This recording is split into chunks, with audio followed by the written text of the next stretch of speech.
Now, some people have blind faith, and when it does not produce results, they rebel against it or try to discount it.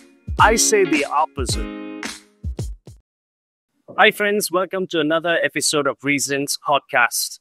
If you've been following our social media platform, I'm sure that you've been watching similar episodes like this. And if you like our content, kindly like and subscribe to our YouTube channel, Reasons to Believe APAC. I'm here and I'm so excited to be joined by Mr. Krish Dhanam. Mr. Krish over here is a wonderful motivational speaker and he's renowned all over the world. And he is one of the few people who has been trained by the legendary Zig Ziglar, who is one of the best motivators around the world.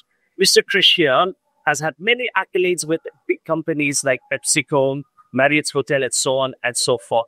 And he's been traveling around the world, and he's also been speaking in various conventions and has big speaking engagements as well. So welcome here, sir. Thank you so much for being with us. Thanks a lot for having me. It's a joy to be here. And I've been listening to so many of your speaking engagements as well, and I love it every time. Yep. And I'm sure that a lot of people who are watching this are going to feel excited about this. Well, thank you. Thanks. So, Mr. Krish, I've been wondering about a question that has actually hit me when I've heard about your story is this. You come from a background where you sort of had this paradigm shift in terms of the religion that we followed. So I just want to ask you, what was that experience like? And what would you say to someone who's going through the same experience as well? Of all the things I've been asked, that's probably the easiest answer, but the most difficult transition. Yeah.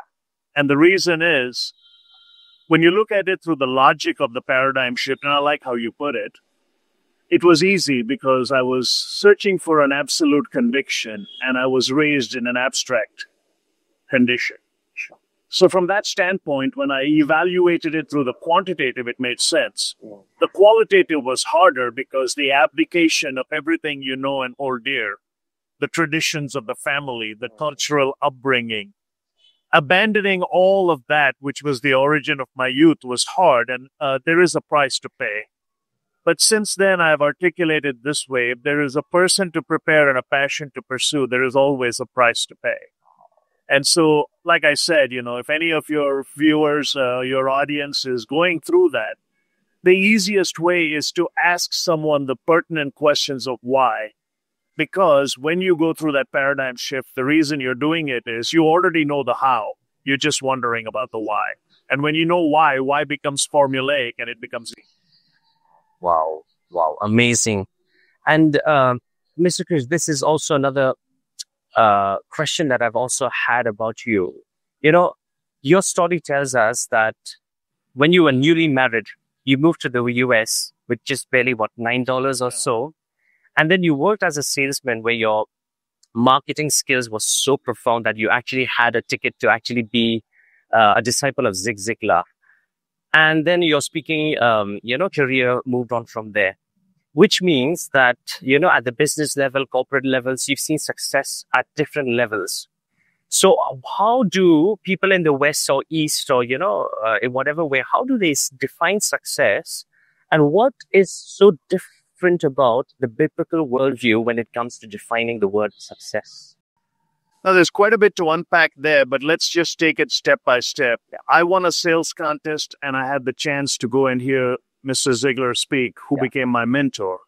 Mr. Ziglar was instrumental later on in articulating for me what success is through his book, See You in the Top. He said everybody in the world is chasing the same 8 things. They skin it many different ways. He said everybody wants to be happy, to be healthy, to be reasonably prosperous, to have friends, to have security, peace of mind, good family relationships, and hope. He says all of those are possible when you chase it through an earthly realm. But in order to be considered successful, you have to put it under the guise of faith, of some kind, a belief that is bigger than you, a purpose that is broader than you.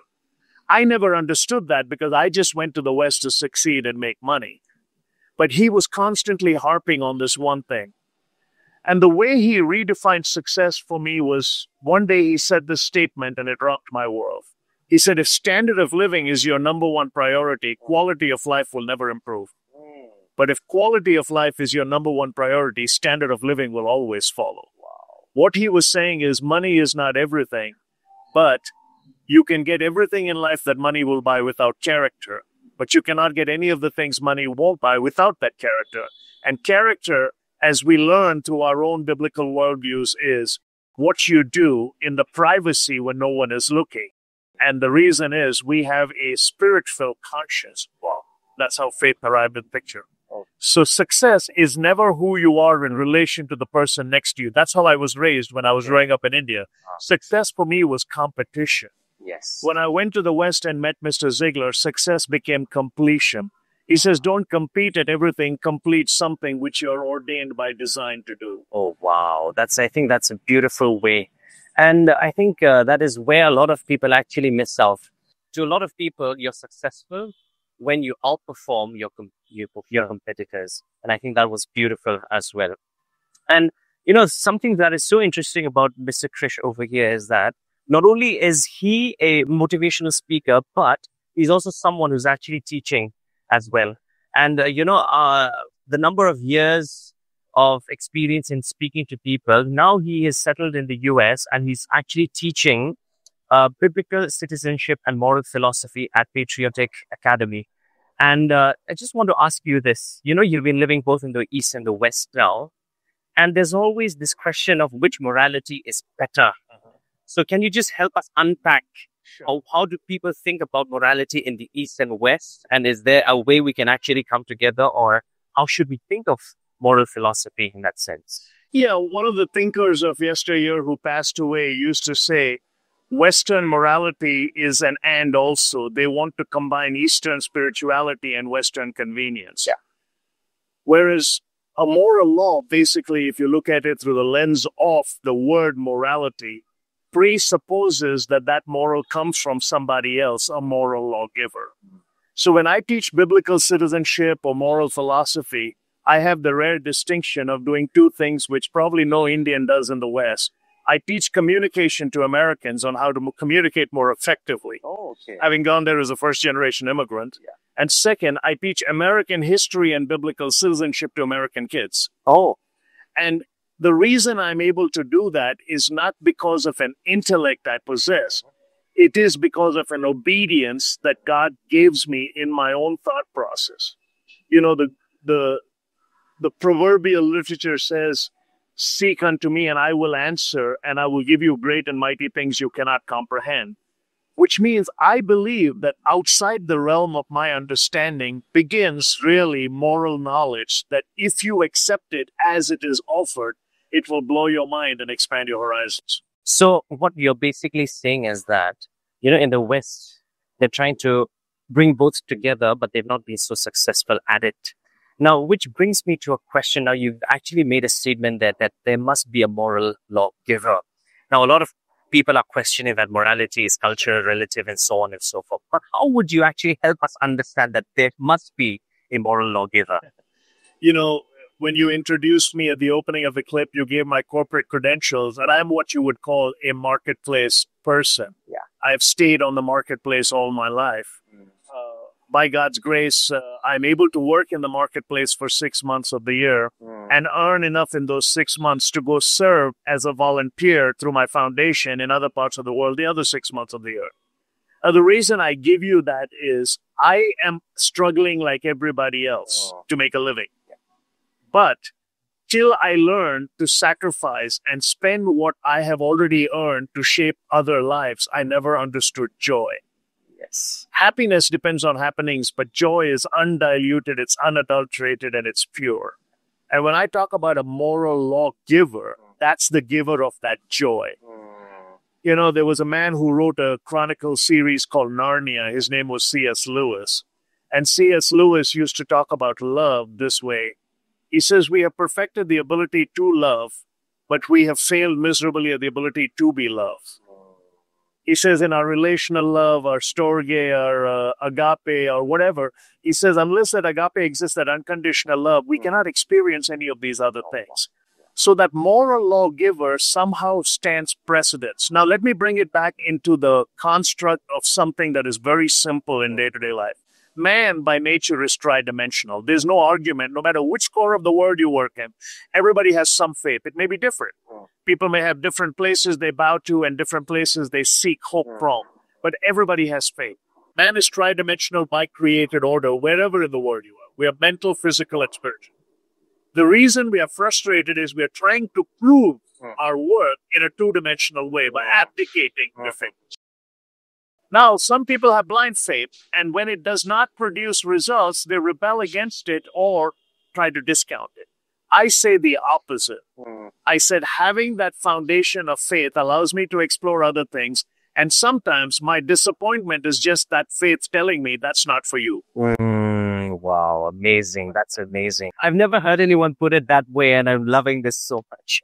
So, a final question would be, since you've had many experiences, traveling around the world, meeting people, understanding people's situation. So a lot of people will be watching this video as we speak. What are a few words of encouragement that you would like to share with our viewers as well?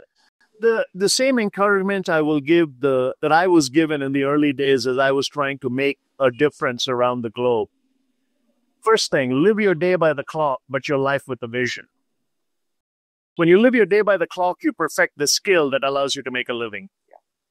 When you live your life with a vision, you perfect the will that allows you to shape a life. When skill and will come together for the first time on God's green earth, you will have unleashed a 24-hour champion. So first, live your day by the clock and your life with a vision. Second, and most important, be consistent. Every day have a routine. I tell people that my discipline is what has allowed me to weather the storms of defeat, but also joyously rejoice in the calm after the storm of victory because of discipline. My non-negotiable is every morning, and this is my last and final word to your viewers, every day put into your mind, first thing in the morning, something which is good, clean, pure, powerful, and positive. Psychologists have said that the first input you put in your mind is more powerful than the next 5. If you just practice those 2 things, you will separate from the 97% who are comfortable to the 3% who are effective. Wow. Thank you so much, Mr. Krishna, those words of wisdom. Thank you. And ladies and gentlemen, if you've been enjoying this talk, I'm sure that you've picked up at least something if you watched the entire episode. And if you are interested in episodes like this, do follow us on our social media handles and also follow us on our website, www.rtbapac.in. And thank you so much for those words of wisdom again. And thank you, viewers, for listening to us. So until then, thank you. God bless. Take care.